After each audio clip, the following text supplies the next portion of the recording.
तो प्यारे बच्चों, आज हम पढ़ा रहे हैं JAC board NCERT subject English core class 12। आपका लॉन्ग टाइप आंसर में जो आता है क्वेश्चन आर्टिकल्स। तो आर्टिकल्स आपका पिछले क्लास में बताए 2 आर्टिकल, और आज आपको और 2 आर्टिकल्स बता रहे हैं।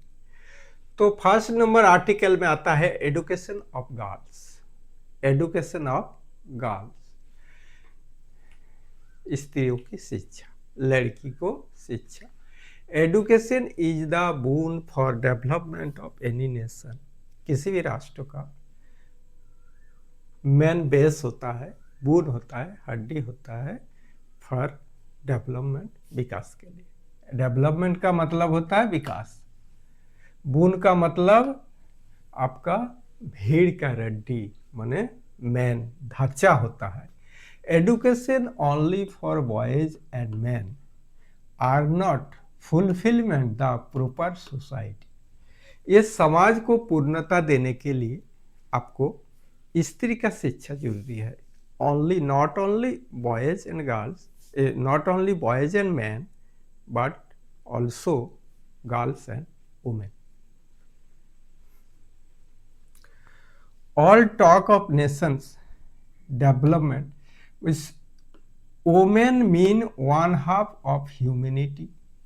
ये जो स्त्रियां है ये आधी दुनिया बता देते हैं। इस दुनिया में जितने भी पॉपुलेशन है उसका आधा हिस्सा किसको आता है? वोमेन को। Talk of national development are, all talk of national development are hollow without the education of women. अगर स्त्री के शिक्षा के बिना कोई भी बातचीत विकास का, वो अधूरा होता है, वो खाली होता है। होलो मतलब फका, फका आवाज होता है। Without the education of women. When, जब educated girls married with any person and go to his family, जब ससुराल जाते हैं लड़की, she can easily educated all members of any family. एक स्त्री जितना अच्छा से आपका एडुकेटेड कर सकता है अपने बच्चों को देखभाल करना, तो उतना अच्छा आपका एक पुरुष नहीं कर सकता। तो व्हेन एडुकेटेड गर्ल्स मैरिड, ये बता दिया आपको, any family, the scenario is changing fast. उस परिवार का जो माहौल होता है, शिक्षा का माहौल, औरत गर्ल्स अगर शिक्षित होकर ससुराल जाती है तो उस ससुराल की जो फैमिली है, परिवार, पूरा परिवार का जो स्वरूप है वो बदल देता है द्रुत गति से, मतलब fast. Educated girls and women are contribute, educated girls and women are proved to be better doctor, artist, engineer, civil servants, IS, IPS and any more। तो हम लोग देखे हैं पहले क्या होता था, पुराने जमाने में स्त्री को शिक्षा देने का प्रचलन नहीं था। किसी भी लड़की को स्कूल नहीं भेजता था, विद्यालय नहीं भेजता था। लेकिन आज उसका माहौल चेंज हो गया। अब क्या हुआ, स्त्री लोग को जब चांस दिया गया, गर्ल्स को, वुमेन को, तो वे लोग क्या किया, सब माने सभी सेक्टर में, सभी क्षेत्र में आपको प्रोग्रेस किया, साफल्य हुआ, सक्सेस किया। तो ये जो सक्सेस है किस किस क्षेत्रों में, विशेषकर जो हाईफाई क्षेत्र है उसमें जब सक्सेस कर गया, तो छोटे मोटे नौकरी, छोटे मोटे काम, इस सब में तो सक्सेस करेगा ही।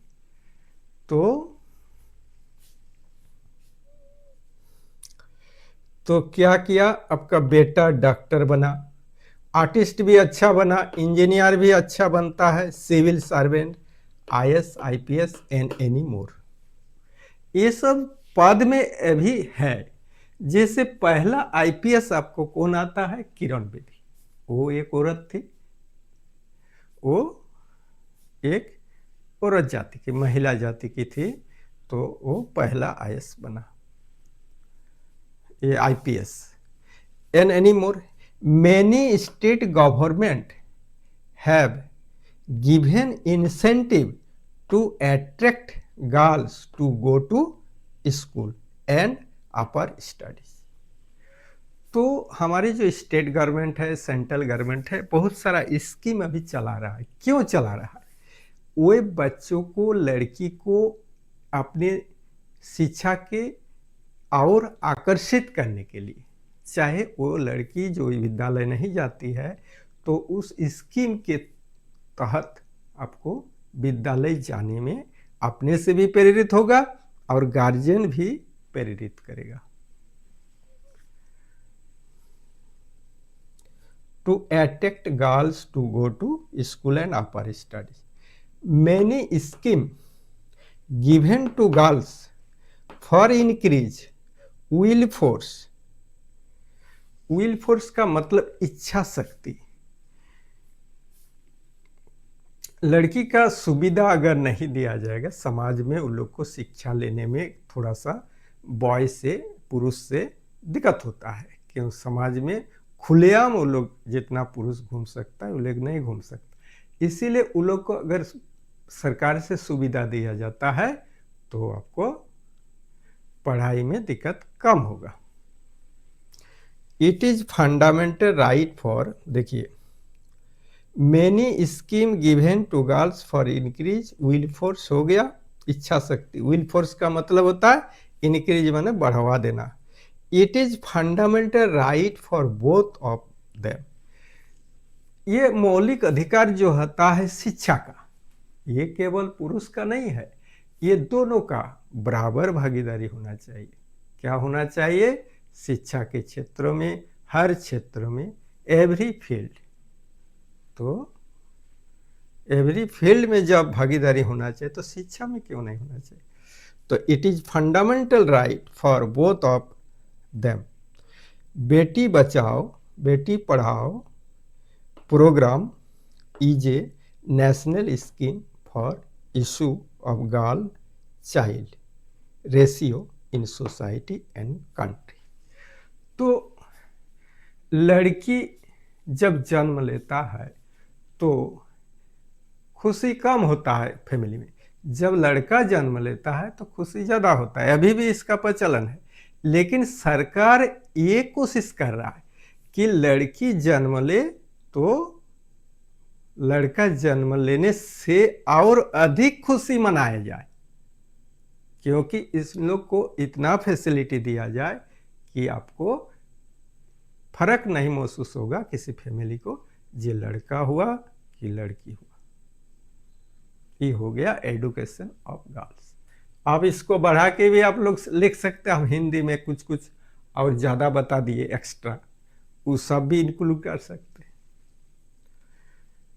तो अब आते हैं, एजुकेशन ऑफ गर्ल्स हो गया।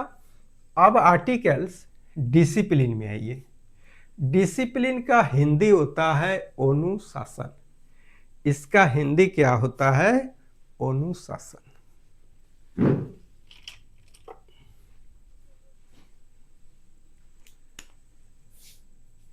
इसका हिंदी होता है अनुशासन।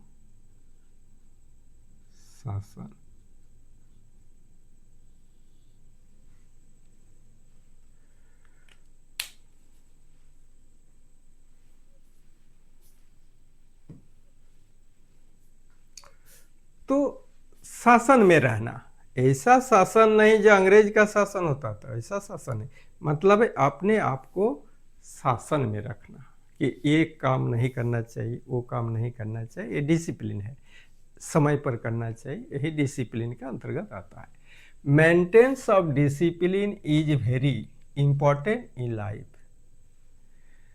आपका मेंटेन ऑफ डिसिप्लिन, ये जो अनुशासन को हम लोग पालन करते हैं, ये वेरी इंपॉर्टेंट है, ये गुरुत्वपूर्ण है, महत्वपूर्ण है जीवन के लिए। Discipline means controlling our activities with some rule and regulation. देखिए, हर क्षेत्र में कुछ रूल और रेगुलेशन होता है, इसी में दुनिया बंधा हुआ है। जैसे प्रकृति का भी एक तो रूल है, रेगुलेशन है। पृथ्वी घूम रहा है सूरज के चारों ओर, अटैक्ट किया हुआ है प्लानेट, टोटल प्लानेट का जो सोलर सिस्टम एक दूसरे को रूल रेगुलेशन में बंधा हुआ है। तो मनुष्य का समाज में अपने क्षेत्रों में क्यों नहीं रूल रेगुलेशन रहेगा? हर क्षेत्र में रूल रेगुलेशन रहना चाहिए।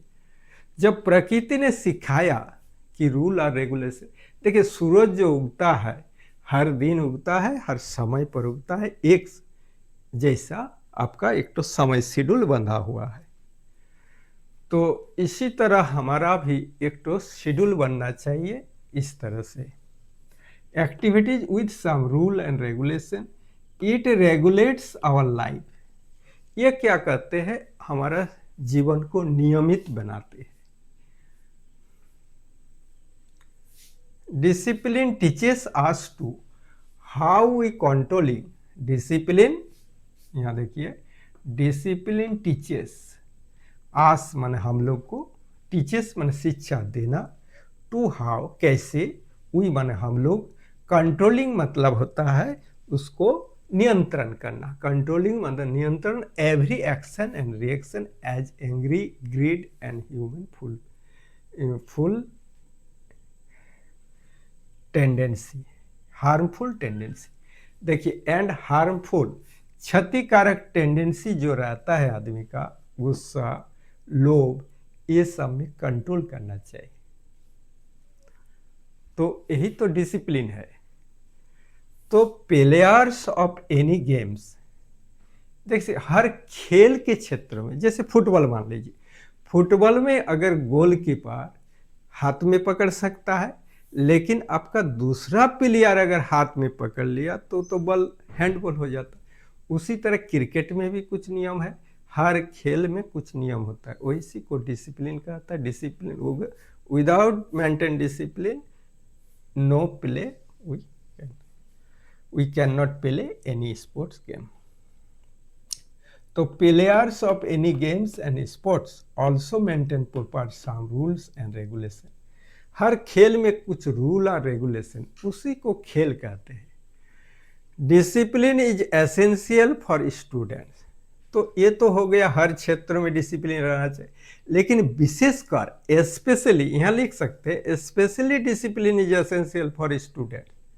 यहाँ लिख सकते हैं specially, SPECIALL, specially discipline is essential for student. It is teaches, ये शिक्षा देता है how to maintain time and health. तो ये हमारा समय को कैसे यूटिलाइज किया, पढ़ाई कैसे यूटिलाइज करना है, और हेल्थ भी कॉन्शियस होना चाहिए। बगैर हेल्थ कॉन्शियस हुए आप पूर्ण स्टूडेंट नहीं बन सकते।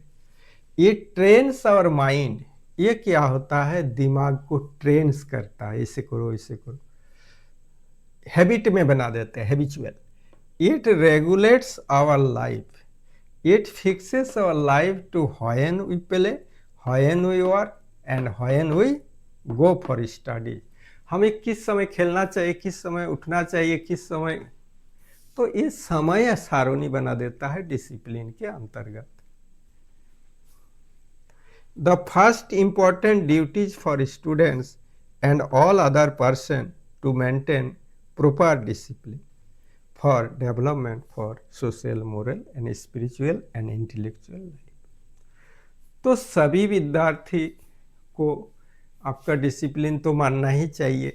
ऑल अदर पर्सन, स्टूडेंट को छोड़कर भी दूसरे पर्सन भी ये डिसिप्लिन मेंटेन कर चलना चाहिए फॉर डेवलपमेंट, सोशल, सामाजिक विकास, मानसिक विकास, मोरल, आपका नैतिक, मोरल का मतलब होता है नैतिक, स्पिरिचुअल एंड इंटेलेक्चुअल लाइफ। तो स्पिरिचुअल हमारा जो स्पिरिट होता है वो बढ़ता है।